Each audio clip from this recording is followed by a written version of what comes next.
ऐसा होते गए लंबी और लंबी, यहाँ तक के पहाड़ की सात चोटियों को फैलान गई और 1000 मील दूर एक गांव के एक पुख्ता मकान में पहुंच गई। वो मकान एक जमींदार का था। उसकी एक बेटी थी जिसका नाम शदा था।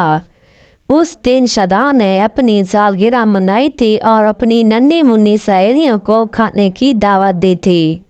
पिलाओ, जर्दा, बिरयानी और ढेर सारे अच्छे अच्छे खानों की प्लेटें मेज पर सजी थीं। खाने की मेज पर बैठने से पहले शदा ने सब सहेलियों से कहा, ओ अपने दुपट्टे, चादरें और शाल अलगनी पर टांग दें। लेकिन वहाँ अलगनी कहाँ थी। अचानक नीले रंग की एक छड़ी गाड़ के सेन में फैली हुई नजर आई। सब लड़कियों ने अपने रंग बिरंगे दुपट्टे, चादरें और शाल उस छड़ी पर लटका दिए। लेकिन वो छड़ी तो ना थी, नीले जादूगर की नीली नाव थी।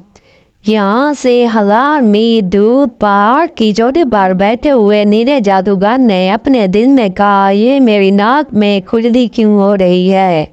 तब उसने अपनी नाक से कहा, ऐ मेरी नाक, छू मंत्र के जोर से छोटी होती जा। फिर तो नीले जादूगर की नीली नाक छोटी होती गई, छोटी और छोटी, और जब वो नाक करीब आई तो नीला जादूगर खुशी से उछल पड़ा। कैसे रंगारंग और कीमती कपड़े हैं, ये कपड़े मैं अपनी बेटी के जहेज में दूंगा। इधर शदा और उसकी सहेलियों ने जब देखा कि नीली छड़ी उनके कीमती कपड़ों को सिमेट कर उड़ी जा रही है तो प्लेटें छोड़कर दौड़ी। बहुत शोर मचाया, लेकिन अब क्या हो सकता था। नीले जादूगर ने वो सारे कीमती कपड़े लाल जादूगर को दिखाए और कहा, अब बताओ भला तुम्हारी नाक लंबी है या मेरी। लाल जादूगर बहुत खसियाना हुआ, उसका मुंह गुस्से से लाल हो गया। उसने जोर जोर से पाँव पटके और गाछ से ये कहता हुआ निकला कि अब मैं अपना जादू दिखाऊंगा। लाल जादूगर पहाड़ की ऊंची चोटी पर चढ़ गया। उसने अपनी नाक खुजाई, उससे दूर तक फैला, लेकिन कोई मजेदार खुशबू नाक में ना समाई। रात हो गई तो लाल जादूगर अपने नाक गुस्से से मरोड़ता हुआ पहाड़ की चोटी से नीचे उतरा। उसने वो रात बड़ी बेचैनी में गुजारी।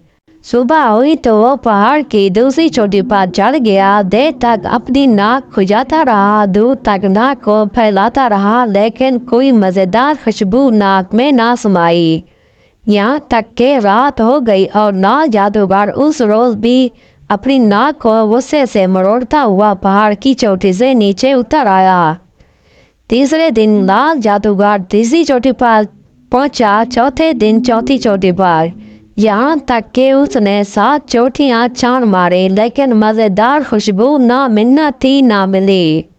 दिन में कहा, मैं अपनी नाक को लंबा करूँगा, लंबा करता जाऊँगा, कहीं तो कोई मजेदार चीज सुनने को मिलेगी।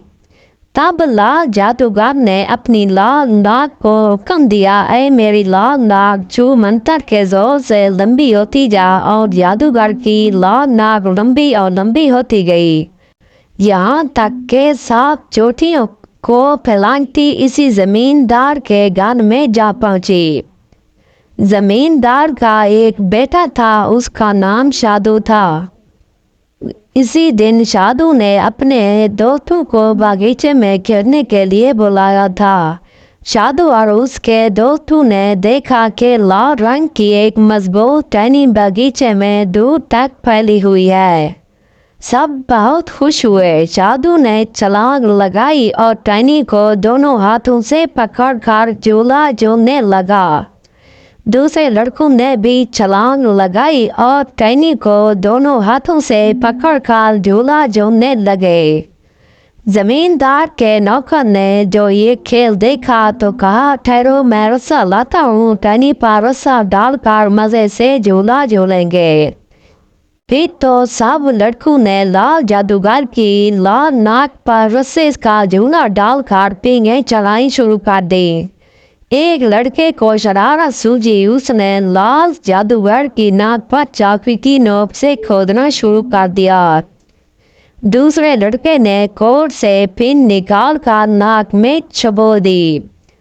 अब सुनो कि लाल जादूगर दर्द के मारे बुलबुला उठा। नाक में पिन की नोक लगते ही उससे सख्त खुजली हुई और जब नाक में चाकू की नोक लगी तो वो तकलीफ के मारे चीख पड़ा, आए मेरी नाक, आए मेरी नाक। लाल जादूगर की ये चीख सुनकर नीला जादूगर घर से बाहर निकल आया। इतनी देर लाल जादूगर ने जादू का जोर लगाकर एक झटके के साथ अपनी लाल नाक खींची।